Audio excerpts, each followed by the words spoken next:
So the internet is in a frenzy right now because Sheree Hayes, aka the Punisher, y'all know the exotic dancer or stripper that testified in Diddy's trial, that he was having SEX with Cassie and Diddy would like to stand there and watch.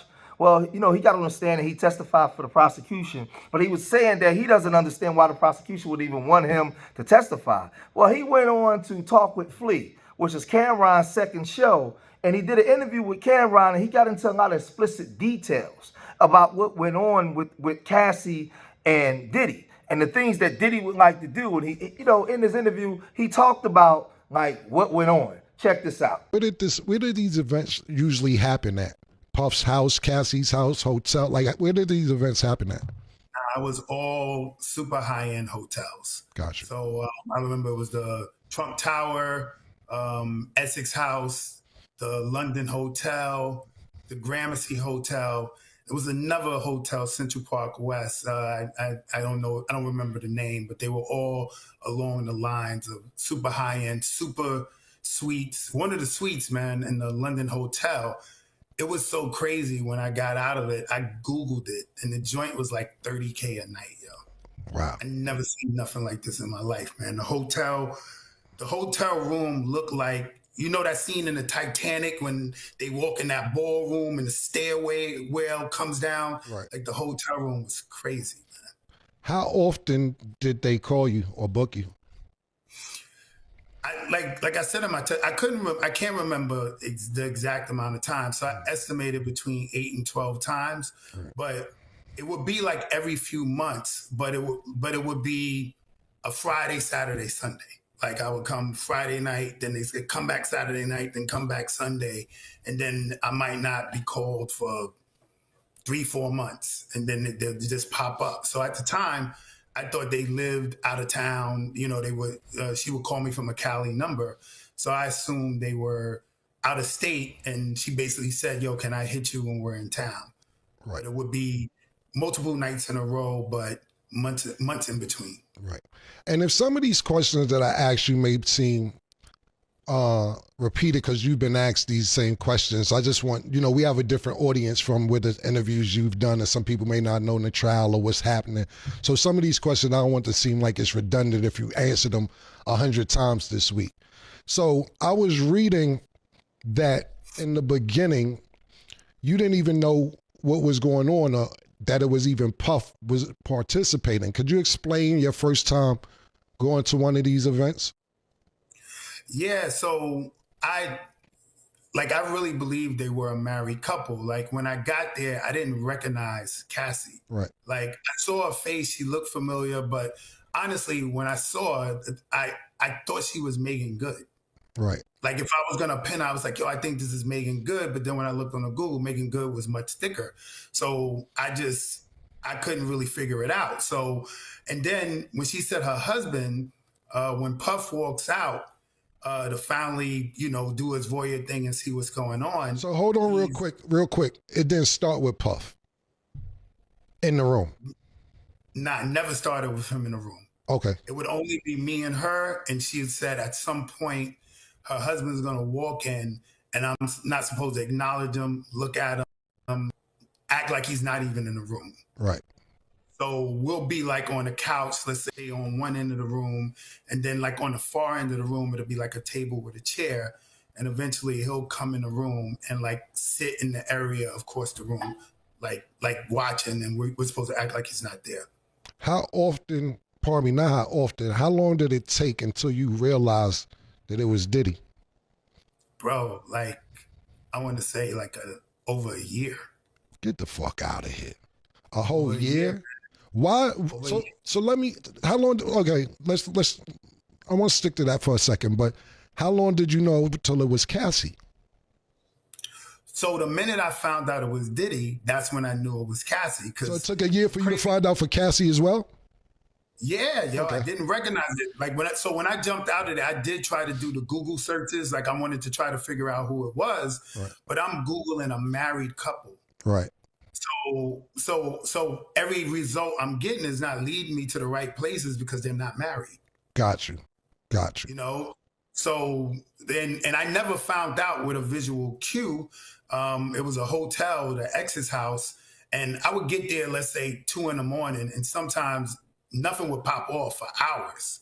So in this case, they threw me in like an extra room in the suite, and just to kill time, I happened to cut on the TV, and the TV had a welcome message. So the TV said, "Yo, ex's house would like to welcome Mr. Sean Combs," and I'm like, "Yo, this is crazy!" Like I had no idea, man. So that's how you found out that it was Cassie and Diddy by just cutting on the TV and seeing the introduction on the television. Wow. Cutting on the TV. Wow. I seen also in the transcripts that you would say that it was just a sex scene in the beginning. Nothing, no intercourse.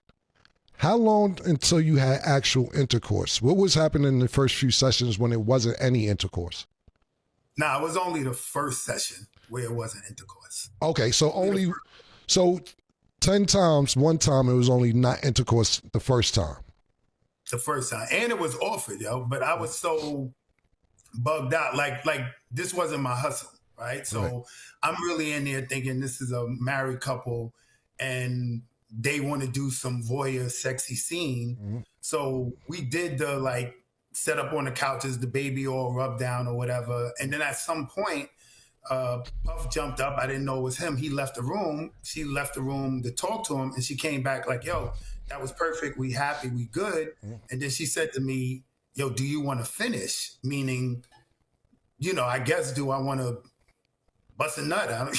So he's giving explicit detail about what's going on in the room. And mind you, he said for like the first year, he didn't even know that it was Diddy and Cassie, right? Until he went and he looked on the TV. But now in the second part, he's getting into what Diddy was doing in the room and how he was uncomfortable, how Diddy would wear like a mask, like the niqab or the mask that the women, the Muslim that the women would wear, right? But he wouldn't have no clothes on from the bottom, and he would be walking back and forth doing his stuff, right? While being entertained by this guy known as the Punisher, punishing Cassie. Right? And he was just saying like, baby oil was a must. And there was a lot of weird stuff going on. So Cameron is just trying to hold it together, right, in the interview. But check it out. You know what I'm saying? And my first example, I'm trying to be professional. Like, I'm like, nah, I'm good. Like, if y'all good, I'm good. This ain't about me. And I just left, But she did say, all right, well, when we get back in town, we want to hit you again. Is it okay? I'm like, yeah, I just got $2K to rub down like a super bad chick. So of course I'm down if you want to hit me back. But it was offered to me the first time and I actually turned it down, trying to be on some professional. Right. Was baby oil mandatory? Mandatory, Yeah, he got a baby oil. That's just mandatory. I seen also in the transcripts that you said it was just supposed to be like a sexy scene, meaning that Puff would tell you to move the candles a certain way or tell her to move the candles a certain way for lighting purposes for his visual. Could you explain that? Yeah, so like when I first got in there, she made it clear that this was a scene we were setting up for her husband. Okay. So it was like couches, all the furniture in the suite was covered in sheets. Like everything was covered in sheets. So it was like a single chair across from like a big sofa. And we were supposed to sit on there and I'm supposed to put oil on myself. She's supposed to do the same. And then at some point we'll rub it on each other and we doing little like masturbating. I'm masturbating, she's masturbating, but you could tell it was act. Right. Like we're like in character, like one of them corny Cinemax movies. You know what I'm saying? Like the sex scene in them little Cinemax movies. So we're trying to make it look like the part, and then he would give subtle cues because he's across the room and the room's dark, everything's candle lit, and he'll say like, "Yo, move a little bit, yo, move the candle, I can't really see," or move the body. And he would never talk to me, not one word to me, only to her. And if it's instructions for me, it goes to her and she tells me. So it was like a real scripted kind of routine. And it really went like that every single time. So he was basically orchestrating a sex scene without directly talking to you, but telling her certain things. Exactly. Wow. Crazy. I seen also in the transcript, or I actually heard you talk about this, that Puff will have the Muslim mask on and be naked from the neck down. What was that like? Pause. Bro, that was like the weirdest shit ever. You know Right. what I'm saying? Like, Yeah. it's already weird knowing like a dude coming in the room, Mm-hmm. you know? But, you know, I'm messing with the chick, and mind you, I'm seeing all this peripheral. Right. So it's extra crazy because it's not straight on. So it's at the corner of my eye. I'm like, yo, this dude got on like a veil, and he's half the time he's beating off and he's walking side to side. So it was definitely a difficult space to try to be in. But I ain't no front, bro. At the time, I'm greedy. I want this bread. You know what I'm saying? I'm looking at the scenario, and I'm trying to make it work. But right. it was tough, man. It was tough. It was just a veil. Somebody told me he had a Yankee fitted over the veil, like what, like everything. So everything was just covering the face, super duper pause, and naked from the neck down every single time. Every single time, man. So that's a little construed, right? It was a veil, just period. Like the ones the Muslim women wear, so you don't see anything but the eyes. But I think at some point after like the year and change, and it was a while, he wore the veil for a minute. Right. I think they might have figured out. I saw the TV, and at some point he just changed to a Yankee fitted. So at some point he dropped the veil, and I guess he knew. Maybe he saw the TV on. You know what I'm saying? Right. Like I probably left it, and I guess he figured out. Homie figured it out, so he stopped wearing a veil, and he was just like rocker fitted. Right. I also seen that you say when you and her were doing what you guys were doing, he would be pacing back and forth with a bottle of Astroglide. Yeah, man. Every time, you know, it was obviously something he was into in terms of visually watching this. You know? So what was being done with the Astroglide though? Paul. I guess he's using it as lubricant to beat off. You know what I'm saying? That was, you know, he's pleasuring himself during the action. So I'm obviously he's using that for lube. Do you consider Puff a cuckold? Yeah, I mean the whole time that's what I thought it was. Right. Right. Yeah, I thought it was. It's because you keep using the word voyeur. This is cuckold activity. Yeah, without a doubt. Yeah, we're gonna step it up to cuckold. Yeah. So I'm saying voyeur because that's what she said to me. Right. Like when I came in. You know why? Because they down. You know why? Because voyeur don't seem as bad as cuckold. So they downplay it with the I'm just a voyeur. Nah, you was an official cuckold, nigga. Because voyeur can mean you watching anybody, not your girl. Cuckold is when your girl is in play. You know what I'm saying? So yeah, he's sound cuckoldish, man. Did Puff ever participate? Nah, man. So then he was asked, did Puffy ever try to participate? Did Puffy ever try to participate, right? Then he also was asked, did Puffy ever get jealous about, the situation with Cassie, right?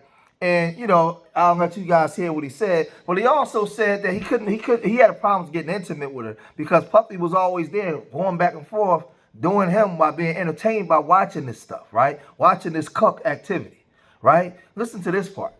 Nah, he stayed across the room.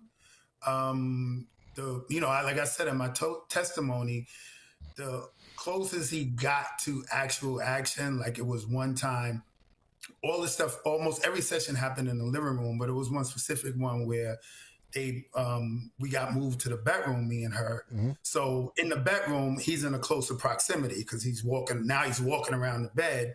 And at some point, like almost at like the strip club, he took like a stack of hundreds and just threw it on the bed while we was, when me and her was having sex. And we both was like, what's going on? And he just was like, nah, I'm enjoying this shit. And, we just kept doing what we was doing. Right.